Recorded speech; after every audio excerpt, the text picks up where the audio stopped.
जोहार साथियों, आज आप लोगों के समक्ष एक बहुत ही गंभीर विषय लेकर के आई हूँ। क्योंकि कहते हैं ना कि जिस शरीर में अगर आत्मा नहीं हो तो वो शरीर मृत प्राय होता है।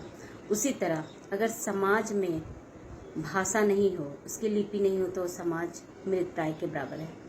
तो मैं इस वीडियो के माध्यम से ये बतलाना चाहती हूँ कि आज कितना भी हम अपनी आइडेंटिटी को लेकर के लड़ ले, अपनी संस्कृति को लेके लड़ ले, लेकिन अगर हमारे बीच में, हमारे समाज के बीच में अगर हमारी भाषा जीवित नहीं है तो वो समाज एक लाश के बराबर है। वो एक लेटा तो रहता है जिसकी आत्मा नहीं होती है। अब धीरे धीरे अगर जिस शरीर में अगर आत्मा ना हो तो धीरे धीरे वो शरीर खत्म हो जाता है। तो आज आदिवासी समाज जो आदि अनादि काल से अपने गौरवमयी संस्कृति को अपने अंदर समेट करके इतनी सारी मुसीबतों से खुद को बचाते हुए, इतने सारे तूफान, आंधी तूफानों से बचा करके खुद को समेट करके आज ऐसे जगह पे खड़ा है जो अपने आप को निहार रहा है कि मेरा अस्तित्व के लिए एक छोटी सी जगह दो इस भारत देश में। और उस अस्तित्व को जगह देने के लिए हमारे समाज के बीच में भाषा का होना बहुत ज़रूरी है। और ये भाषा अगर हमारे बीच में विलुप्त हो जाएगा तो समझिए कि हाथ पाँव सर सारा कट जाएगा। मतलब हम कहीं, हमारा कोई अस्तित्व ही नहीं रहेगा। अगर जहाँ पे हाथ सर सारा कट जाएगा तो हमें पहचानना मुश्किल हो जाएगा। इसलिए हमारे समाज में पहले हमें ये अध्ययन करना पड़ेगा कि हमारे बीच में कौन सी भाषा या फिर लिपि जीवित थी। तो साथियों, मैं इस वीडियो के माध्यम से आप सबको बताना चाहती हूँ कि हमारे बीच में आदि अनादि काल में हमारे बीच में सैंधवी लिपि हमारे बीच में थी। जब आर्यों का आगमन हुआ हमारे देश में, तब उस समय आर्यों हमारे संपर्क में आ करके तब वो ब्राह्मी अक्षर लिपि का निर्माण किए। उस समय वेदों की रचना नहीं हुई थी क्योंकि आर्यों के पास लिपि नहीं थी। हमारी सैंधवी लिपि को उन लोगों ने अपना करके उसको फिर से मॉडिफाई करके उन लोगों ने ब्राह्मी लिपि और खरष्टी लिपि का निर्माण किया। अभी तो वेदों की रचना तो अभी शारदा लिपि में कश्मीर के ब्राह्मणों के द्वारा किया गया है। उससे पहले आर्यों के बीच में वो लिपिहीन थे, जबकि हम आदिवासियों के बीच में हमारा सैंधवी लिपि जीवित था। हमें ये जानना पड़ेगा कि हम जो आज बात करते हैं, लोग हमें जंगली समझते हैं।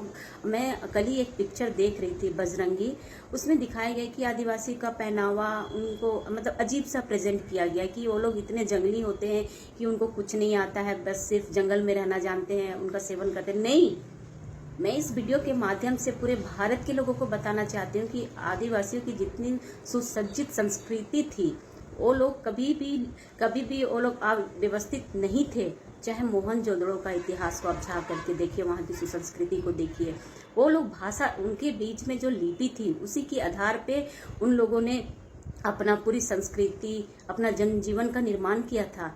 आज तक देखिए हड़प्पा संस्कृति के कुछ चीज़ों को नहीं पढ़ा जा सकता, इतने बुद्धिमान थे। और जो चीज़ भी अगर देखा जाए, मैं कहीं पे देख रही थी कि एक झूलता मतलब मीनार था, तो देखिए वो उसको अभी तक वैज्ञानिकों ने प्रमाणित नहीं कर पाया कि वो आखिर झूलता हुआ मीनार किस तरह से मतलब बनाया गया है। तो बहुत सारे ऐसा चीज़ थे कि पुराने लोग जितने चीज़ों का निर्माण करके गए थे उनको अभी तक समझना मुश्किल है।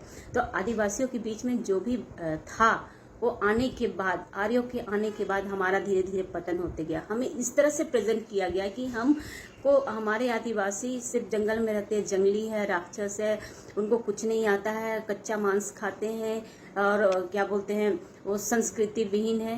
नहीं, आप लोगों ने आ करके हमारे चीज़ों को ग्रहण करके फिर आप लोगों ने अपनी वेद पुराणों की रचना की है।